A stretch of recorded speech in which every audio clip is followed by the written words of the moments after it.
لبیک اللہم لبیک لبیک لا شریک لک لبیک ان الحمد والنعمت لک والملک لا شریک لک لبیک اللہم لبیک۔ حاضر ہوں اے اللہ، میں حاضر ہوں، تیرا کوئی شریک نہیں، تیرے لیے ہی تعریفیں ہیں، نعمت اور بادشاہت تیری ہے، تیرا کوئی شریک نہیں، حاضر ہوں میرے اللہ، میں حاضر ہوں۔ جب آپ نیت کریں گے حج کی یا عمرے کی، تو یہ تلبیہ آپ جب پڑھیں گے تو آپ اس میں احرام میں داخل ہو جائیں گے۔ اور پھر جو ہے جب 10 تاریخ کو آپ جو ہے وہ رمی جمرات کرنے کے لیے جائیں گے، عرفات سے اور مزدلفہ سے واپس آ کر، تو اس وقت جب آپ رمی کر رہے ہوں گے تو یہ تلبیہ آپ بند کر دیں گے۔ تو یہ اس کی پوری ڈیوریشن ہے، اور اس ڈیوریشن کے دوران آپ یہ تلبیہ بھی پڑھیں گے اور تلبیہ کے بعد دعائیں بھی کرتے رہیں گے۔ اور یہ جو الفاظ ہیں، حاضر ہوں اے اللہ میں حاضر ہوں، ان کی گہرائی کو دیکھیں گے، اور یہ آپ کو ہمیشہ یہ چیز یاد دلائے گی کہ میں اللہ کے راہ میں نکلا ہوا ہوں، میں حاضر ہوں، میں بار لبیک اللہم لبیک لبیک اللہم لبیک لبیک اللہم لبیک۔ اور پھر یہ الفاظ ہیں کہ تیرا کوئی شریک نہیں، ساری تعریفیں تیری ہیں، نعمتیں اور بادشاہت تیری ہیں، یا اتنی دفعہ کہیں گے۔ یہ جو تلبیہ ہے یہ آپ کی زندگی کا، آپ کی شخصیت کا ایک حصہ بن جانا چاہیے۔ یعنی آپ حج سے باہر بھی آ کے جب ضرور پیش آئے، تو جیسے حضرت ابراہیم علیہ السلام کی ہم دیکھیں گے قرآن پاک میں جو تعریف کی گئی، انہیں ہمیشہ یہ کہا کہ لبیک اللہم لبیک۔ تو اس لیے ہم بھی کہیں گے کہ ہم اس سنت کو ادا کر کے آئے ہیں، تو ہم انشاءاللہ اپنی زندگی میں اسی طریقے سے اللہ تعالیٰ کے احکامات، اللہ تعالیٰ کا حکم، اللہ تعالیٰ کی کال، اللہ کے رسول کے احکامات، ہم ہمیشہ کہیں گے لبیک اللہم لبیک، ہم حاضر ہیں۔ الحمدللہ رب العالمین، والصلاة والسلام علی نبی الکریم وعلی آلہ واصحابہ اجمعین۔ اعوذ باللہ من الشیطان الرجیم۔ وَإِذِ ابْتَلَىٰ إِبْرَاهِيمَ رَبُّهُ بِكَلِمَاتٍ فَأَتَمَّهُنَّ قَالَ إِنِّي جَاعِلُكَ لِلنَّاسِ إِمَامًا۔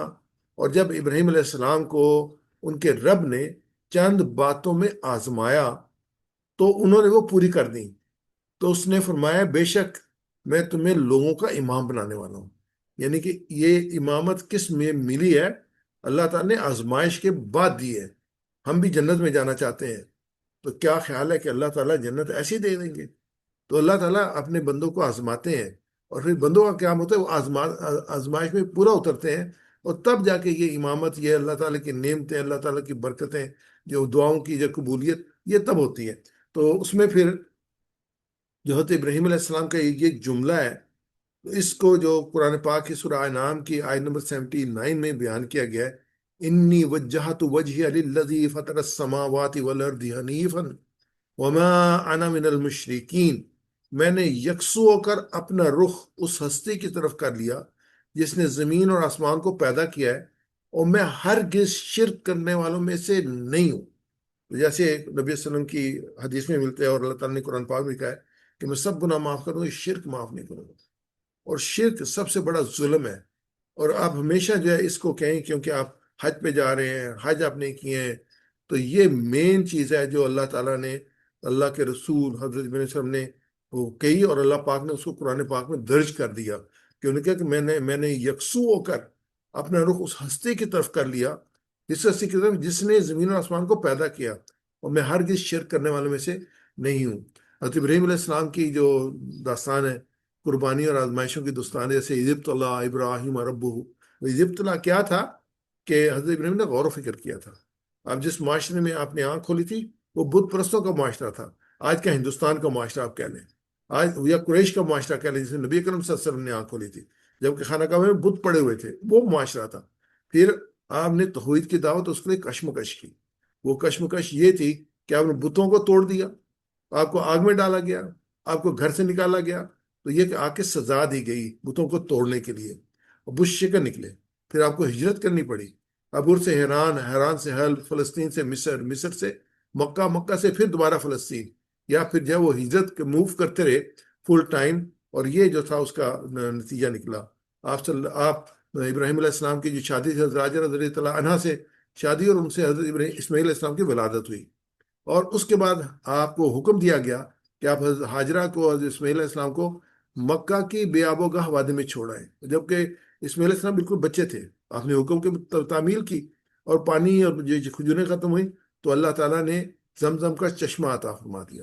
اور جب حضرت اسماعیل علیہ السلام بڑے ہوئے تو پھر اللہ تعالیٰ نے خواب میں دکھایا جبرائیل علیہ السلام کو کہ آپ جو ہے اپنے بیٹے کو ذبح کر رہے ہیں، اور شیطان نے وسوسے ڈالے جس کی وجہ سے ہم رمی کرتے ہیں۔